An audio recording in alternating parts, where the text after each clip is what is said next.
Ayo, mari Tuan. Mari silakan.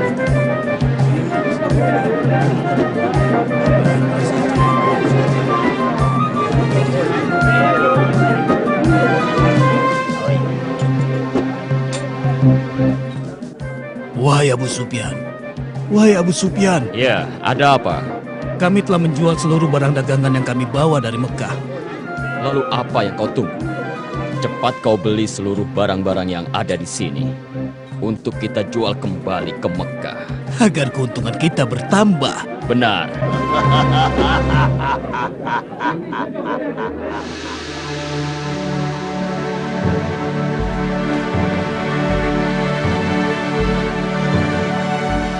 Selamat datang, aku ucapkan, wahai penguasa Busra. Penguasa sebenarnya adalah Anda, wahai penguasa Romawi. Penguasa sesungguhnya adalah Allah yang Maha Esa. Salam sejahtera bagi baginda penguasa Romawi serta rahmat Allah dan berkatnya untuk baginda. Siapa orang ini yang datang bersama Anda, wahai penguasa Busra? Kenapa dia tidak membungkukkan badannya ketika berhadapan denganku? Hamba Dihyani Al-Khalifah Al-Kahfi. Kami tidak membungkuk kecuali kepada Zat yang Maha Esa dan Maha Perkasa. Andai saja aku tidak melihat bahwa kau telah mengenakan tanda seorang utusan, pasti aku akan memperkarakan Anda. Dia dari utusan mana? Dia ini adalah utusan seseorang dari negeri Arab yang bernama Muhammad bin Abdullah, tuanku. Muhammad bin Abdullah. Orang itu yang mengaku sebagai nabi. Aku dengar dia mengatakan sesuatu mengenai kami sekitar 9 tahun yang lalu, ketika bangsa Persia mengalahkan kami. Bukan dia yang berkata, tapi Allah lah yang berkata. Bismillahirrahmanirrahim. Alif Lam Mim. Ghulibatur Rum. Fi adna al-ardi wa hum min ba'di ghalabihim sayaglibun. Fi bid'i sinin. لله الأمر من قبل ومن بعد ويومئذ يفرح المؤمنون صدق الله العظيم. Maha benar dia yang mengutus Anda untuk menyampaikan apa yang dia terima dari Tuhannya. Terbukti kami telah menang menghadapi Persia. Dan diriku telah berkaul bila menang menghadapi Persia, aku akan berjalan kaki dari Hom menuju Baitul Maqdis. Dan aku telah melaksanakan kaulku. Benarkah kalian bergembira atas kemenangan kami? Benar sekali. Karena kalian pemeluk agama Nasrani yang menyembah Allah, sedang bangsa Persia adalah penyembah api, air, dan berhala. Oh, begitu. Baiklah, bawa kemari suratnya.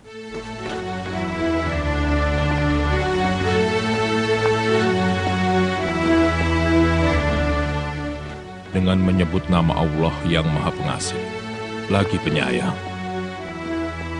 Dari Muhammad hamba Allah dan utusannya, ditujukan kepada Heraklius, penguasa Romawi, keselamatan bagi yang mengikuti petunjuk. Ikutilah ajaran Islam, maka Anda akan mendapatkan keselamatan yang sebenarnya. Ikutilah ajaran Islam, maka Anda akan mendapatkan pahala 2 kali lipat. Bila Anda menolak, maka seluruh dosa bangsa Romawi menjadi tanggung jawab Anda.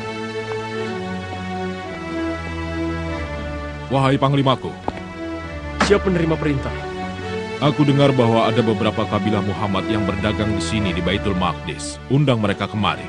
Cepat, laksanakan. Siap laksanakan, tuanku. Sebentar lagi kita akan tahu kebenarannya. Mulailah menulis amanat. Dengan nama Allah yang Maha Pengasih lagi Maha Penyayang. Ditujukan kepada Muhammad utusan Allah. Dari Najasyi Asama. Salam sejahtera.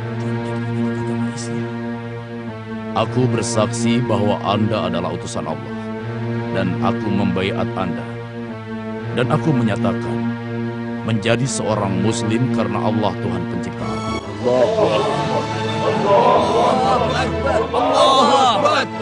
Kami sudah siapkan bahtera buat Anda dan saudara-saudara Anda yang hijrah ke sini untuk kembali bersama-sama ke Madinah. Ayo buat segar. Mari. Ya, silakan Tuan, silakan. Apakah Anda yang bernama Abu Sufyan Syakir bin Harb Al-Umawi? Benar. Tuanku Kaisar Romawi ingin bertemu dengan Anda dan mereka yang beserta Anda. Untuk apa? Kami tidak melakukan kejahatan.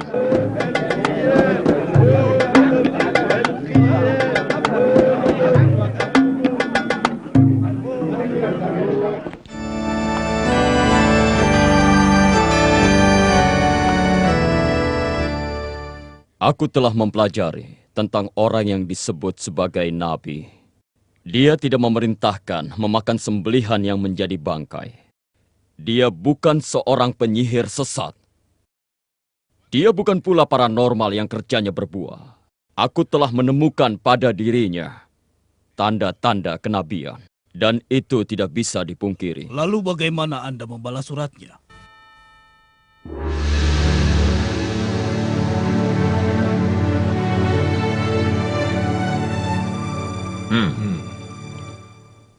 Siapa di antara kalian yang paling dekat hubungan kekeluargaannya dengan orang yang mengaku dirinya sebagai nabi? Hamba tuanku, tapi kami di Mekah tidak mengingkarinya dan menolak semua ucapannya. Mendekatlah kepadaku dan juga orang-orang yang bersama Anda.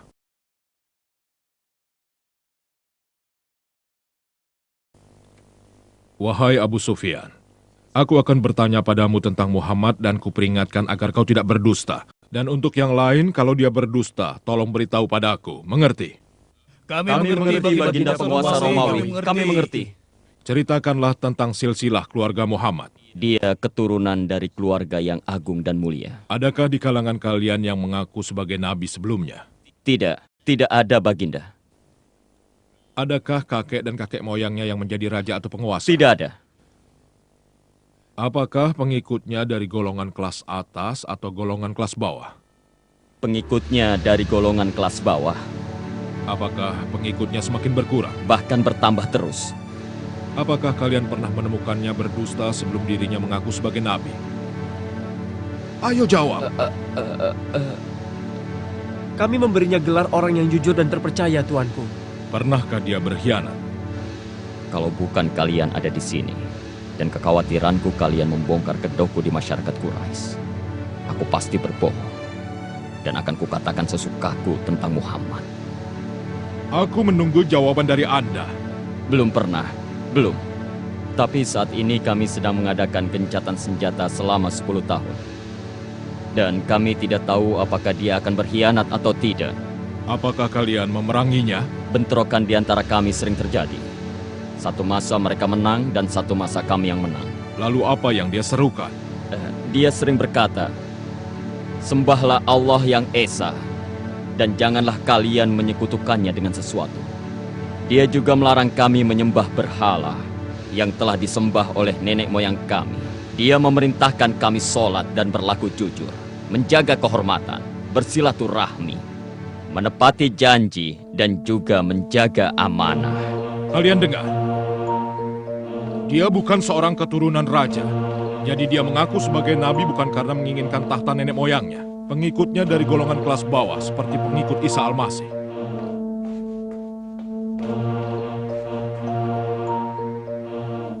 Dia tidak pernah berbohong pada manusia. Jadi kalau dia tidak berbohong pada manusia, mana mungkin dia berbohong pada Tuhannya? Dia memerintahkan jujur dan menjaga kehormatan dan menyerukan agar menyembah Tuhan yang satu. Aku mengetahui bahwa akan datang seorang nabi, namun aku tidak menyangka bahwa dia datang dari golongan kalian. Bila keterangan kalian benar, maka dia berhak memiliki tempat di mana aku berdiri. Bila diriku berada di sisinya, akan kucuci kakinya. Itulah yang akan aku lakukan bila aku bertemu dengannya. Ini tidak mungkin. Ini aneh. Diam kau.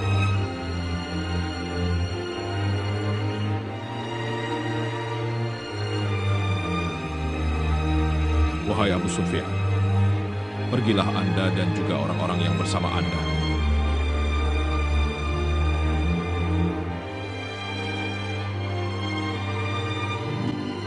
Tersenyumlah. Bergembiralah, wahai Dihya. Karena Heraklius, Kaisar Romawi, merasa takut terhadap Muhammad dan membutuhkan sihirnya.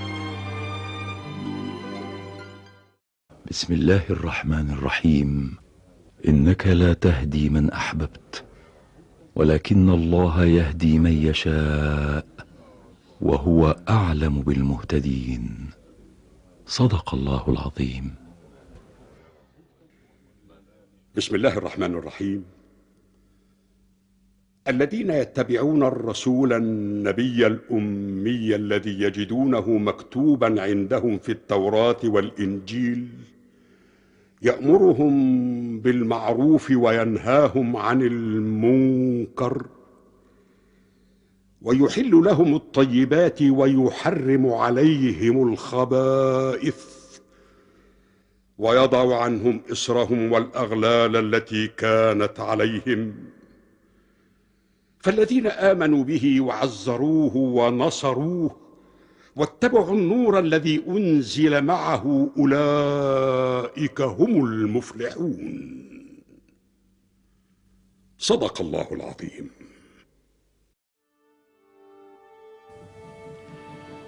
Dengan menyebut nama Allah yang Maha Pengasih dan Penyayang, ditujukan kepada Muhammad utusan Allah dari Mukaukis penguasa Mesir.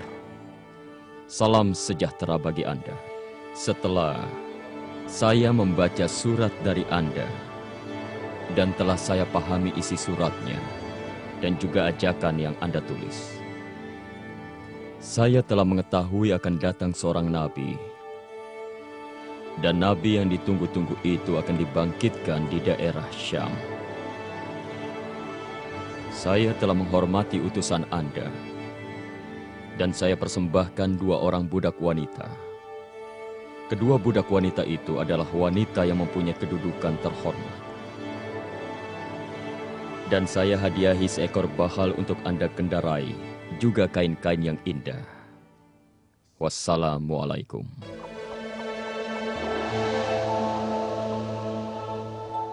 Demikianlah kisah pertemuanku dengan Heraklius, penguasa Romawi, ya Rasulullah. Beliau menyertakan kepulanganku dengan berbagai macam hadiah, harta, dan kain-kain yang indah. Demikian pula halnya dengan Mukaukis penguasa Mesir. Beliau menyambutku dengan penghormatan yang luar biasa dan juga memberikan hadiah bermacam-macam untuk Anda, Rasulullah. Beliau mempersembahkan buat Anda 2 orang budak wanita yang di Mesir mempunyai kedudukan terhormat. Mereka adalah Maria dan Sirin. Dan mengenai Kisra penguasa Persia, dia telah merobek-robek surat Anda, ya Rasulullah. Saat itu juga Rasulullah berdoa kepada Allah, memohon agar kerajaan Kisra dirobek-robek. Hei Muhammad, Yahin Shah, sang raja di Raja Kisra, memerintahkan Raja Bazan untuk menangkap Anda. Ayo bangunlah, bangunlah. Ikutlah bersama kami untuk menghadap Kisra. Bila Anda menolak ikut kami, maka bala tentara kami akan merubah dataran ini menjadi neraka. Meskipun dalam keadaan terancam, Rasulullah Shallallahu Alaihi Wasallam meminta kedua prajurit itu kembali menemui beliau keesokan harinya. Kenapa? Beri dia kesempatan untuk berpamitan dan mempersiapkan perjalanan yang amat panjang esok hari.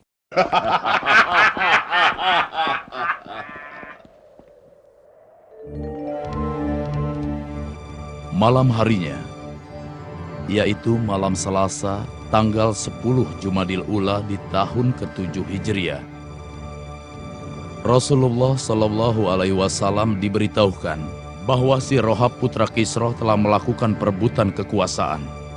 Kisra dibunuhnya, lalu dia mengangkat dirinya sebagai penggantinya. Allah telah merobek kekuasaan Kisra melalui tangan putranya.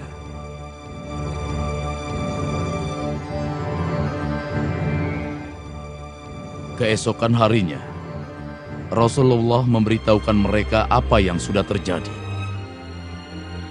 Sadarkah engkau atas ucapanmu, Muhammad? Apa kau ingin kami menyampaikan kepada raja semua ucapanmu itu? Rasulullah Shallallahu Alaihi Wasallam bersabda kepada keduanya, "Ya, dan kalian sampaikan kepada Badzan bahwa agamaku dan kekuasaanku akan melebihi apa yang telah dicapai Kisra." Dan ketika Badzan mengetahui kebenaran berita terbunuhnya Kisra di tangan si Rohab, kemudian Badzan dan orang-orang Persia yang berada di Yaman memeluk agama Islam. tidak sampai 30 tahun semenjak Rasulullah mengirimkan utusannya kepada para penguasa seluruh negeri yang dikirimi surat oleh Rasulullah, mereka semua memeluk agama Islam. Bismillahirrahmanirrahim. Qul ya ayyuhan nasu inni rasulullah ilaikum jami'a alladhi lahu mulku as-samawati wal ard la ilaha illa huwa yuhyi wa yumit فآمنوا بالله ورسوله النبي الأمي الذي يؤمن بالله وكلماته واتبعوه لعلكم تهتدون. صدق الله العظيم.